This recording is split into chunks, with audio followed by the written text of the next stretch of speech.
Russian territory sucks is really the very, very short version. I mean, you guys think that German agricultural land is a little questionable, but the outcome per hectare in Russia is less than a quarter of what you can pull off in Germany. And so the only way that they've ever found that they can exist is to run a rail system throughout their entire network. The problem is the growing season is so short, so they need more and more land to achieve the same thing. And when you don't have a very high density of capital like you do in Germany, that means the only way that you can get more income is to expand, and you become less and less and less dense. Well, anyone with a tank can disrupt that. So Russian history through the ages is about getting invaded from every possible direction. And the only way that they've ever found that this sort of low capital environment can be protected is if they continue to expand until they reach geographic blocking points where you can't run a Mongol horde through. And then they focus their relatively low-tech troops on the access points in between. And unfortunately for the Ukrainians do not control any of those access points. But they're on the way to the two most important ones, one of which is in Romania and one of which is in central Poland. The question was never, will the Russians invade Ukraine or will they try to take the whole country? They were always going to try to do this again, I might add. It was how long did they think they were going to need once they absorb Ukraine before they come for Warsaw? This has always been the beginning of a much broader military conflict, and I would argue that a lot of Europe is not ready for phase 2 yet. That's the geographic side. The demographic side is much simpler. The Russian population is dying out. Between World War I and Brezhnev and World War II and famines and then the post-Cold War collapse, this is the last generation that the Russians are going to have enough men of fighting age to attempt a military solution to their geographic problems. So the war was always going to happen, and it was always going to happen about now. The Russians, if they cannot achieve what they're after here, this is the end of the Russian Federation, and they know it. But they're hoping that if they can get to it's roughly analogous to the borders of the old Soviet Empire, not quite. If they can get back to a more forward defense, a crustal shell, in those circumstances, they can defend their frontiers with significantly fewer troops. And in 10 years, they will have significantly fewer troops. And so that means we have to find a way to help the Ukrainians to hold out, because the alternative is to be fighting the Russians in Estonia, Latvia, Lithuania, Finland, Poland, and Romania at the same time. There really is a chance here that the Russian army will have its guts ripped out, and that'll be it. And this will be the last time we have to worry about this. However, if they still succeed in Ukraine, when they come to the Polish border, they will know that they can't stand against NATO forces. And they will bring the nuclear question up. And we will risk a general exchange. So it's important for everyone in NATO to make sure that this does not expand beyond Ukraine.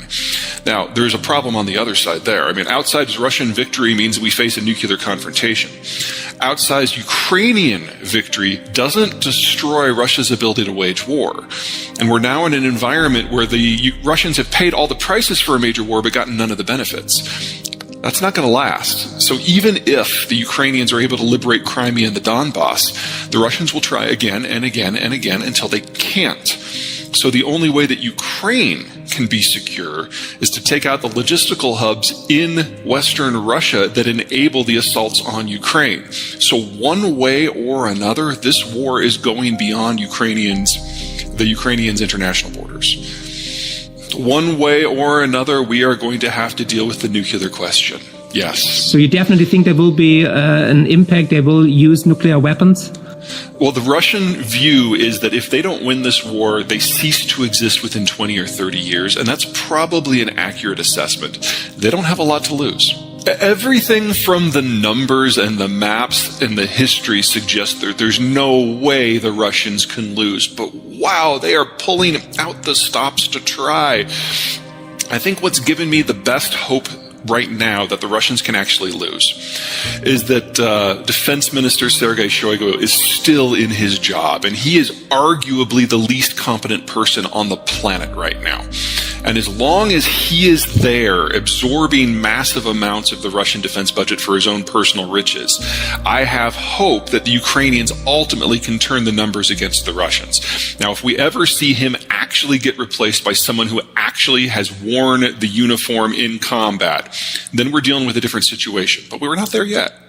Well, there's always going to be the possibility for and I don't mean this in a jaded way, there's always the possibility for a French-style armistice, where everything just freezes for a while.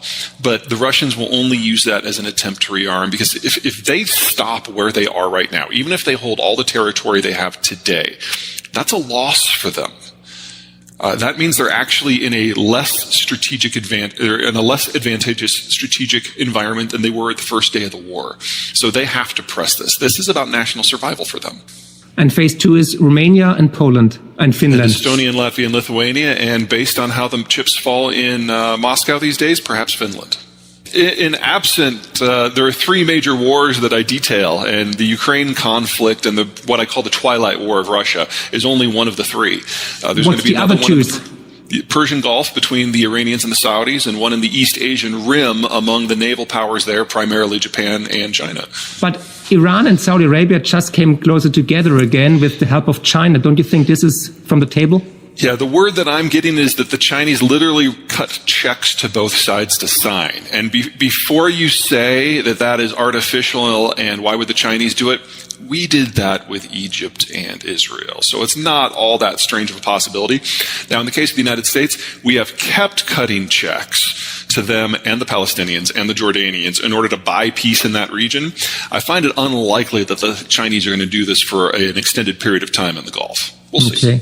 Even if the Ukrainians experience an outsized success and are able to capture the entirety of the Donbass and isolate Crimea to the point that it generates a face-destroying surrender of Russian forces in the Crimea, that doesn't end this war. Okay. At that point, the Russians will start a new assault as soon as they're able, and then the Ukrainians would have to decide when and how to cross the border and neutralize those logistical hubs.